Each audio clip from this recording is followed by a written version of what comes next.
یقین کریں ایسا سوال ہے میں آپ کو بتاؤں تو آپ بھی کہیں گے یار اس کا جواب فوری بتائیے. سوال کیا تھا؟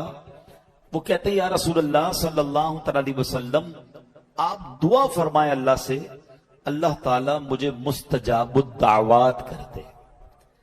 What is the meaning of مستجاب الدعوات؟ یعنی بندہ جو دعا کرے اس کی دعا قبول ہو جائے. اب مجھے بتاؤ یہ کتنا بڑا انعام ہے. اگر یہ ہم میں سے کسی کو مل جائے تو سارے مسئلے حل ہو گئے نا. پرابلم ہوگی، بیماری ہوگی، قرضہ ہوگا، واٹ ایور پرابلم، میں نے دعا کرنی ہے اور مسئلہ حل ہو جانا ہے. سبحان اللہ، مستجاب الدعوات. تو پیارے آقا علیہ الصلوۃ والسلام نے کتنا پیارا جواب دیا. کوئی بہت لمبا چوڑا جواب نہیں دیا. نبی پاک نے یہ نہیں فرمایا سعد اتنے روزے رکھو، اتنی نمازیں پڑھو، اتنے سجدے کرو، اتنے صدقے دو، اتنا لمبا مجاہدہ کرو، پھر جا کے تم مستجاب الدعوات بنو گے. نہیں، ون لائنر آنسر فرام رسول اللہ صلی اللہ علیہ وسلم. آپ فرماتے ہیں اے سعد اپنی خوراک پاک کر لو، مستجاب الدعوات ہو جاؤ گے. بس یہ فارمولا آج سیکھ جائیے. مسئلے حل ہو گئے نا. میں کیوں جاؤں گا کسی اور سے دعا کرانے جب خود ہی مستجاب الدعوات بن جاؤں. تو اپنی غذا پاکیزہ کرنی ہے، اپنی کمائی پاکیزہ کریں، اپنا کھانا پاکیزہ کریں، اپنے لقمے پاکیزہ کریں. اور آگے نبی پاک فرماتے ہیں اس ذات کی قسم جس کے دستے قدرت میں محمد مصطفیٰ صلی اللہ تعالی علیہ وسلم کی جان ہے، آدمی اپنے پیٹ میں حرام کا لقمہ ڈالتا ہے تو 40 دن تک اس کا کوئی عمل قبول نہیں کیا جاتا. اور جس بندے کا گوشت سود اور حرام خوری سے ہوگا اس کے لیے آگ زیادہ بہتر ہے. اب ذرا سوچئے وہ لوگ جو اپنے بچوں کو حرام کھلاتے ہیں، آپ ان کی نشو نما حرام پیسوں سے کر رہے ہیں. حدیث میں کیا فرمایا؟ جو گوشت اگائی سود سے ہے، حرام سے ہے، وہ آگ کے لیے بہتر ہے، یعنی وہ آگ میں جل جلانے کے لیے بہتر ہے. درود پاک پڑھنے کے بے شمار فضائل و برکات ہیں. مصطفیٰ جان رحمت شمع بزم ہدایت صلی اللہ تعالی علیہ وسلم کے بہت سارے فرامین، حدیثوں کی کتابیں بھری ہوئی ہیں فضائل درود میں. اور کچھ بڑے خوبصورت واقعات بھی کتابوں میں فضائل درود میں لکھے. ایک بڑا پیارا واقعہ ہے اور مولا علی شیر خدا کرم اللہ تعالی وجہ الکریم سے اس کا بڑا خاص ٹچ ہے اس واقعے کا. تو میں نے سوچا یہی واقعہ بیان کرتے ہیں کہ ماجرا یہ ہوا کہ ایک بار ایک فقیر چند غیر مسلموں کے پاس گیا بھیک مانگنے کے لیے. ان لوگوں کے بالکل سامنے مولا علی شیر خدا کرم اللہ تعالی وجہ الکریم بھی جلوہ فرما تھے. وہ لوگ جانتے تھے کہ ان کے پاس بظاہر مال و دولت کم ہوتا ہے. یہ بھی خاندان مصطفیٰ کا کمال ہے کہ یہ وہ لوگ تھے جو نبی پاک کے خاندان کے لوگ تھے مگر فقر اختیاری اختیار کیا تھا. یہ چاہتے تو نبی پاک سے عرض کرتے. خود پیارے آقا کا فرمان ہے جس کا مضمون ہے کہ میں چاہوں تو یہ پہاڑ میرے ساتھ سونے کے بن کر چلنا شروع ہو جائیں. نبی پاک کے پاس تو خزانوں کی کمی نہیں تھی. آپ بھی فقر اختیاری یعنی غربت اختیار کرتے تھے، ڈیلیبریٹلی اپنے پاس مال نہیں رکھتے تھے. اور یہی انداز میرے آقا کے گھرانے کا بھی تھا. ان کفار نے، ان غیر مسلموں نے مذاق اڑانے کے لیے بھکاری سے کہا کہ جاؤ ان سے مانگ لو. مولا علی کی طرف اشارہ کیا تو وہ بھکاری آپ کے پاس آ گیا. اچھا وہ سامنے بیٹھے تھے تو مولا علی شیر خدا سے کہا آپ بھی مجھے اللہ کے نام پہ کچھ دیں. تو بظاہر اپیرنٹلی کوئی کیش نہیں تھا آپ کے پاس، کوئی چیز نہیں تھی دینے کے لیے. تو آپ نے کیا کیا کہ اس کی ہتھیلی پر 10 بار درود پاک پڑھ کر دم کر دیا اور فرمایا ہاتھ بند کر لو، مٹھی بند کر لو اور جاؤ وہ جو سامنے جنہوں نے بھیجا نا ہمارے پاس ان کے پاس جا کے کھول دینا. اچھا وہ دوبارہ ہنسنے لگے کہ کچھ بھی نہیں دیا، پھونک مار دی اور کہا مٹھی بند کر لو. اب جب وہ فقیر سامنے جا کر اپنی مٹھی کھولتا ہے تو اس مٹھی میں سونے کی اشرفی ہوتی ہے جس کو دینار کہا جاتا ہے. اب جب یہ کرامت دیکھی تو کئی لوگ اس میں کلمہ پڑھ کر مسلمان ہو گئے. تو یہاں جو ہے درود پاک کی فضیلت بھی پتہ چل رہی ہے اور پڑھنے والے کی فضیلت بھی پتہ چل رہی ہے کہ اللہ کریم نے اپنے نیک بندوں کو کیسے کمالات سے نوازا. اور درود پاک جو ہے یہ ہماری زندگی میں شامل رہنا چاہیے. ان دا ہسٹری آف اسلام یعنی اسلام کی بھی اور اس کائنات کی بھی ہسٹری کا اگر موسٹ امپورٹنٹ ڈے اگر کوئی ہے وہ 10 محرم کا دن ہے. یعنی عاشورے کے دن اتنے واقعات ہوئے ہیں. آپ قرآن پاک کا مطالعہ کریں, آپ انبیاء کی ہسٹری پڑھیں, تو بہت سارے وہ واقعات جو شاید اس پوری دنیا کے لیے ٹرننگ پوائنٹ تھے, مگر وہ واقعات کس دن اللہ تبارک و تعالیٰ کی رضا سے ہوئے, وہ 10 محرم کا دن تھا. فار ایگزامپل, حضرت آدم علیہ السلام کی جو ولادت ہوئی, وہ یعنی جو پیدائش کی گئی, آپ کو بنایا گیا, تخلیق کی گئی, یہ 10 محرم کا دن تھا. اٹ مینز جہاں سے ہیومینٹی اسٹارٹ ہوتی ہے, ہم آدمی کیوں ہیں؟ حضرت آدم کی اولاد سے ہیں, تو حضرت آدم کو ہی 10 محرم کو بنایا گیا. اسٹارٹ آف آپ یہ کہہ سکتے ہیں کہ انسانیت کی جو ابتدا ہو رہی ہے, تخلیق آدم جو ہوتی ہے وہ 10 محرم کو ہوتی ہے. پھر آپ کو جنت میں جو داخل کیا گیا وہ بھی 10 محرم ہی کا دن تھا. حضرت آدم علیہ السلام کی جو توبہ قبول ہوئی وہ بھی 10 محرم ہی کا دن تھا. یعنی حضرت آدم علیہ السلام کی زندگی کے اہم ترین جو وقت تھا, جو بھی ایونٹ آیا, وہ 10 محرم کا دن تھا. اچھا, اب آتے ہیں کہ حضرت ابراہیم خلیل اللہ علیہ نبینا علیہ السلام کی پیدائش, آپ خلیل اللہ ہیں, اور یہ بھی آپ کو پتا ہونا چاہیے کہ نبی پاک علیہ السلام کے بعد انبیاء میں سب سے زیادہ بڑا مرتبہ اگر کسی کا ہے تو وہ حضرت ابراہیم علیہ السلام کا ہے. سارے دینوں میں یہ ایک بات بڑی سگنیفیکنٹ ہے کہ 4 جو بڑے آسمانی کتابیں تھیں اور آج بھی جو آسمانی دین کہلاتے ہیں, اس میں سب میں حضرت ابراہیم کی بڑی جو ہے نا, یوں سمجھے کہ عزت ہے, احترام ہے, اور ان کا مقام ہے. بہت کمال کی ہستی ہیں. کبھی انشاءاللہ موقع ملا تو حضرت ابراہیم کی ہسٹری پر بہت کچھ ہے ان کی ہسٹری میں, مگر ان کی ہسٹری میں بھی ان کی لائف کا بھی جو ٹرننگ پوائنٹ تھا کہ جب آپ کو نمرود کی آگ سے بچایا گیا, آپ کو آگ میں جو ڈالا گیا تھا, اور وہ آگ میں سے جو آپ نجات ملی آپ کو, وہ بھی 10 محرم ہی کا دن تھا. آپ سمجھ رہے ہیں بات کو؟ اچھا, اب آگے چلتے ہیں. حضرت موسیٰ علیہ السلام, سبحان اللہ, قرآن میں سب سے زیادہ جس نبی کا ذکر ہے وہ حضرت موسیٰ علیہ السلام ہے. آپ کی زندگی میں بھی بڑے پیچ و خم ہیں, اور one of the historical history اگر پڑھیں حضرت موسیٰ علیہ السلام کی سیرت کو, عقل حیران ہو جاتی ہے. اور کتنی جگہ قرآن نے حضرت موسیٰ کے واقعات کو بیان کیا, بنی اسرائیل کے واقعات کو بیان کیا, مگر سب سے اہم واقعہ اگر کہا جائے کہ جب فرعون سے آپ کو نجات ملی, جو دریائے نیل میں فرعون کو غرق کیا گیا اور بنی اسرائیل کو نجات ملی, یہ آپ کی زندگی کا اہم ترین پوائنٹ تھا, ڈے تھا. یہ دن بھی 10 محرم کا دن تھا. آپ انڈرسٹینڈ کیجئے کہ ہسٹری میں جب بھی کوئی بڑا ایونٹ ہوا اور مسلمانوں کے لیے کوئی بڑی اہم بات ہوئی, تو اللہ نے گویا 10 محرم کے دن کو منتخب فرمایا. اس کی مشیت ہے. اور آگے چلتے ہیں. حضرت عیسیٰ علیہ السلام, سبحان اللہ, روح اللہ کہلاتے ہیں آپ کی پیدائش یہ بھی 10 محرم کو ہوتی ہے. اچھا, پھر ان کی زندگی کا ایک وہ پوائنٹ ہے جو آج تک بہت سارے مذاہب میں ڈسپیوٹ ہے. ہم مسلمانوں کا عقیدہ یہ ہے کہ آپ کو آسمانوں پہ اٹھا لیا گیا ہے, آپ آج بھی زندہ ہیں. وہ والا زندہ ہے, ایسے تو ہر نبی زندہ ہے, مگر آپ کو ابھی تک موت ہی نہیں آئی ہے, جس کو ہر انسان کو آنے کا وعدہ ہے. تو حضرت عیسیٰ علیہ السلام جو ہیں, ان کو جو آسمانوں پر اٹھایا گیا, وہ دن بھی 10 محرم کا دن تھا. اچھا, پھر اسی طرح حضرت نوح علیہ السلام, حضرت نوح علیہ السلام کے بارے میں بھی معلوم ہونا چاہیے ہمیں. آپ کو آدم ثانی کہا جاتا ہے. اچھا, کیوں کہا جاتا ہے؟ کہ حضرت آدم سے تو ساری دنیا چلی, ساری نسل بنی نوح انسان چلی, مگر ایک وقت ایسا آیا کہ جب حضرت نوح علیہ السلام کی قوم پر طوفان آیا نا, تو آپ کو حکم دیا گیا کہ ایمان والوں کو کشتی میں بٹھا کے, اب طوفان میں اب وہ کشتی چلنے لگ گئی. تو لوگ کتنے تھے اس کشتی میں؟ 80 لوگ تھے. یہاں ایک درس بھی ہے کہ حضرت نوح علیہ السلام نے 950 سال اپنی قوم کو اللہ کی طرف بلایا. اتنے سارے لوگ اس کے مرید ہیں, اتنے سارے لوگ اسے پہچانتے ہیں, اتنے سارے لوگ اس کے پیچھے بھاگتے ہیں, تو کچھ تو ہوگا,